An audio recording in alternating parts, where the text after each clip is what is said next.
Guys, ഇന്ന് ഡ്യൂട്ടിയൊക്കെ കഴിഞ്ഞ് വന്ന് ഭക്ഷണമൊക്കെ കഴിച്ചിട്ട് ഒന്ന് നൈറ്റ് റൈഡിന് ഇറങ്ങാമെന്ന് വിചാരിച്ച് നേരെ ചോലൂർക്ക് പോയി.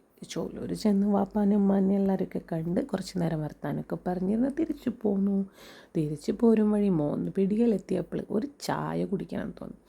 അവിടെ ചെന്നപ്പോൾ ചായയൊക്കെ മാറിയതാ ഒരു ഓംലേറ്റും പിന്നെ ഹോർലിക്സ് അങ്ങനെയൊക്കെ ആയി ഗൈസ്.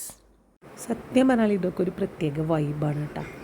പണ്ടൊന്നും നമുക്കിതൊന്നും ചിന്തിക്കാൻ പറ്റില്ല അല്ലേ. ഈ നേരത്ത് നമ്മളൊരു സ്ത്രീ തട്ടുകടയിൽ നിൽക്കണം അല്ലെങ്കിൽ റോഡിൽ നിൽക്കണം എന്നൊക്കെ പറഞ്ഞു കഴിഞ്ഞാൽ അതും മതി പ്രശ്നങ്ങൾക്ക്. ഇന്ന് പിന്നെ ഇതൊക്കെ സാധാരണമാണ്. നമ്മളുടെ നാട് ഉറങ്ങിയിട്ടൊന്നുമില്ല. റോട്ടിൽ കൂടെ അത്യാവശ്യം വണ്ടികളൊക്കെ പോകുന്നുണ്ട്.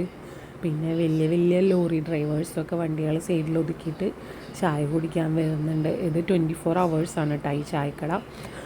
അങ്ങനെ ഞങ്ങളിതാ മുട്ട ഓംലേറ്റൊക്കെ കഴിച്ച് ഹോർലിക്സൊക്കെ കുടിച്ചിട്ട് നമ്മൾ പതുക്കെ വീട്ടിലേക്ക് പോയി ഗൈസ്.